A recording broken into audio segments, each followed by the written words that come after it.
Hello ladies, welcome back to my channel. In today's video, we are going to be talking all about poise again because that's what we are doing in the month of January. If you're new here, you may not know that I'm doing a series this month all about poise, and it is based off of this book from Jennifer L. Scott, which is Polish Your Poise with Madam Chic. So she does have a previous book in the series, but you don't need to have read the previous books to understand this book. But basically, this book is all about cultivating your poise.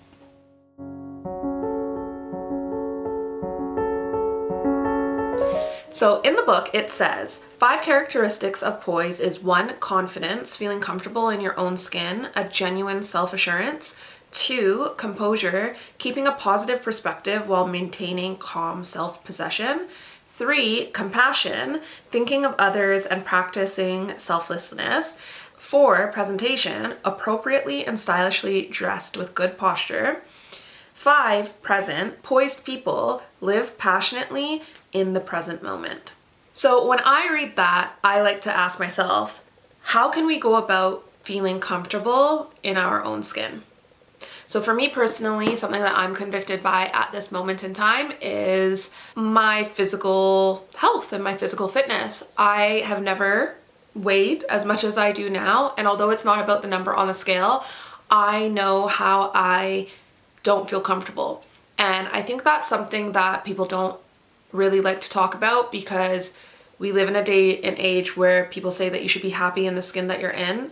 And I am very much happy, but if I'm being completely honest with you, be it that I've never weighed as much as I do now, I have bigger breasts. And the underwire from my bra is now cutting into where my belly has gotten bigger. And so even though I have gone and I've bought almost a completely new wardrobe, there's still aspects of my comfort that is contributing to my confidence, and I could rectify that by just getting myself in a better physical health. So I think sometimes we have to be honest with ourselves, and it's going to be different from person to person, but what is it that's hindering you from not having that confidence and being confident in your own skin? So the second point I want to ask myself is, how can we go about keeping our composure? So Jennifer said composure is keeping a positive perspective while maintaining calm self-possession. I think it's very easy to have a negative self-talk, and for me personally, when I heard this point in the book, I started thinking about, there's something that I'm trying to achieve in my life that feels quite out of grasp, and I've realized I'm starting to tell myself quite negative stories, which then when I deal with this situation on a monthly basis, I was getting quite emotional about it, when there are things that can help me rectify this situation, and I just need to look at it with a little bit more of a non-emotional mind. So how can you go about keeping your composure? I find for me personally that composure goes out the window when my emotions are high. So I'm really trying to harness my emotions and not acting out of the heat of the moment. So 3, how can we practice selflessness? This was a challenging one for me because I feel like I live in a country where I don't really know a lot of people. I don't have a big network here. And I feel like back at home, everybody's kind of caught up in their life. And I actually felt quite convicted because then when I really sat down and processed what I had just read, one of my girlfriends, she checks in with me all the time, and she had just had a baby, and I know it wasn't the smoothest of experiences, and I was like, oh, I messaged her and she never messaged me back, and she's probably so busy, so I probably shouldn't touch base with her because, she won't have time, and then I was like, no, like she always calls me whether she thinks I have the time or not. So just pick up the phone and call. And I did.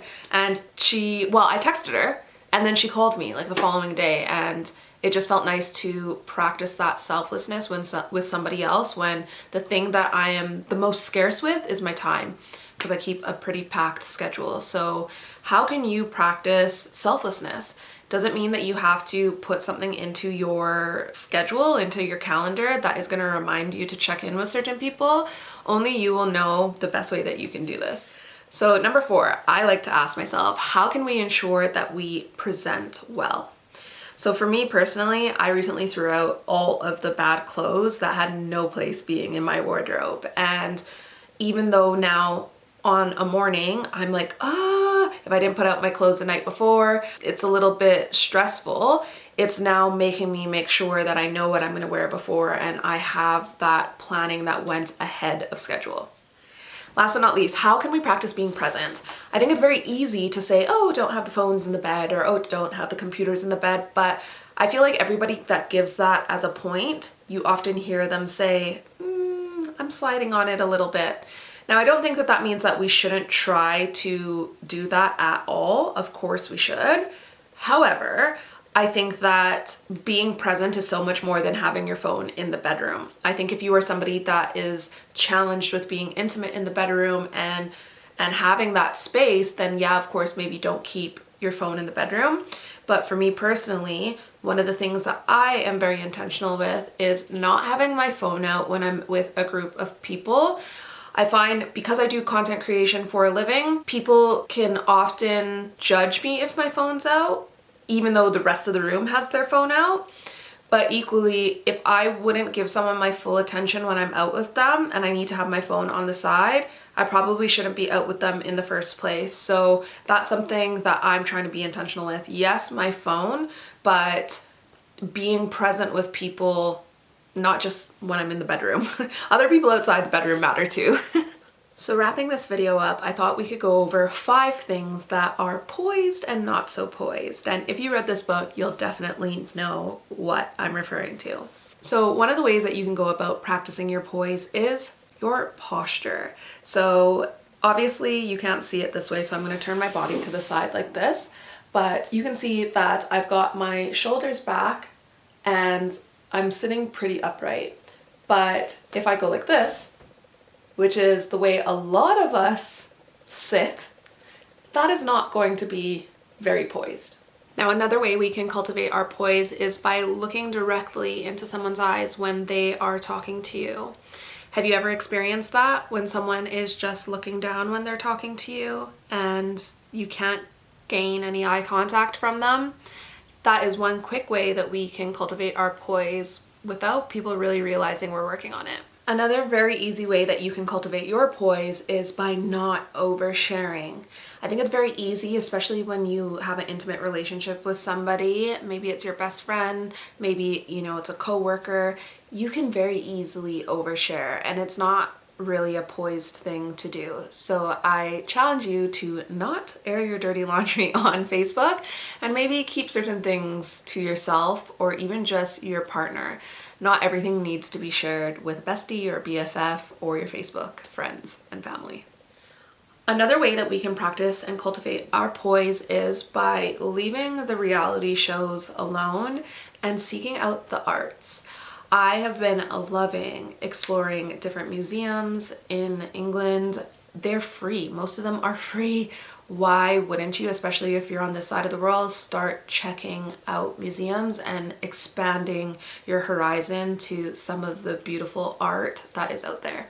Have you ever seen a girl that is eating on the run? It's not very elegant and it's not very poised. See if you can savor the moments where you're eating your food, and if you can, practice lighting a candle. It's something so small, but it completely elevates the mood and the atmosphere, and I promise you, you will just sit up a little bit straighter if you do. Anyways, ladies, that is it for this video. Are you learning things about poise? I know I sure am. If you enjoyed this video, I would be so honored if you subscribed, and we have another video in this series coming to you very soon. Thank you so much for watching. I hope to see you in the next one. Bye.